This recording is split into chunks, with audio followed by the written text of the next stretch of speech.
So let's go ahead and talk about the Utah Jazz. Let's say the stars align and we land Cooper Flagg and he decides not to opt out to go back to Duke. What then? Do we keep Kessler and Markkanen, or do we completely rebuild around Cooper Flagg? My opinion is you absolutely keep everything you got.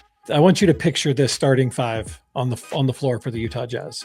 We got Isaiah Collier at 1, Cooper Flagg at 2, Taylor Hendricks at 3, Lauri Markkanen at 4, and then Walker Kessler at 5. That defensively is one of the best lineups in the NBA.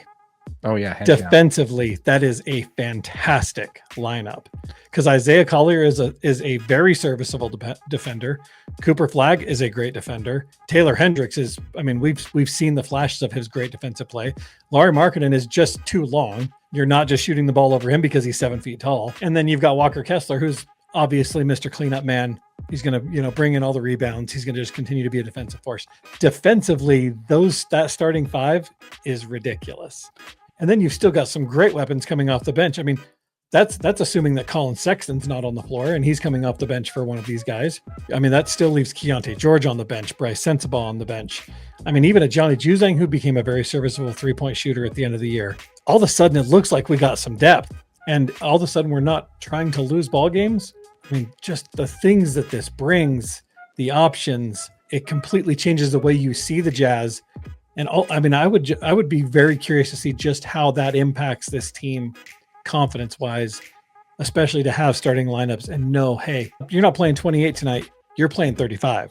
Like all of a sudden you have so many options and these guys are big, they're long, they're defensive. I don't think the Jazz has ever had that lengthy of a team.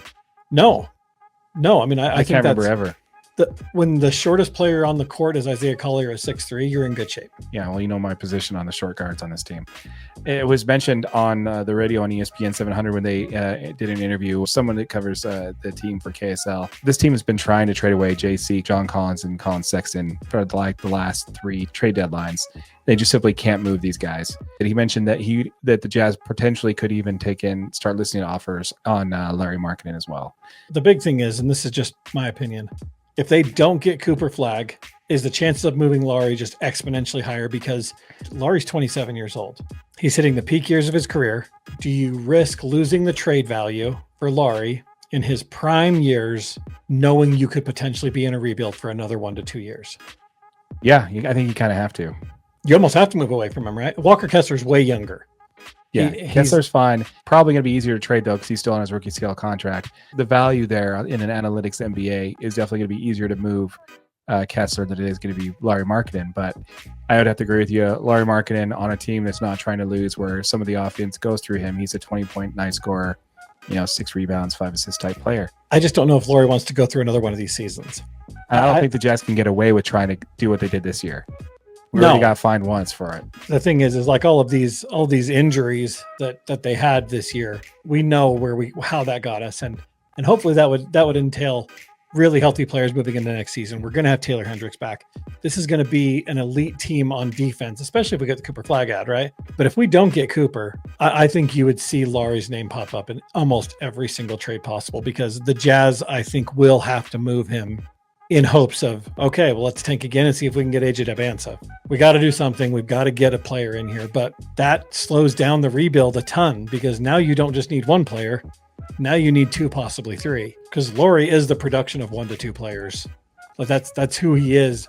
You can't just single guard Lauri Markkanen, because he can, if you stay off of him, he's going to shoot it over you.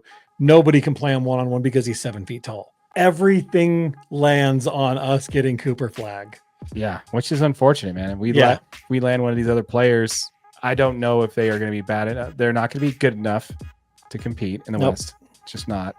But they're also not going to be bad enough to where, you're going to get away with this for another year. So I agree with you, man.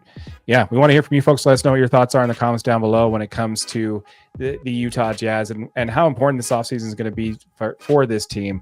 Also, let us know, what your hopes are in the odds of us landing Cooper Flagg.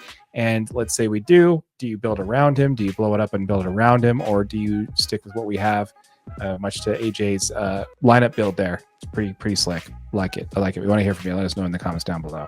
Once again, folks, we did just start a channel specifically for your Utah Jazz content. It's called Utah Jazz DNA. It's a channel developed specifically for your Utah Jazz. All of our content will be posted here first.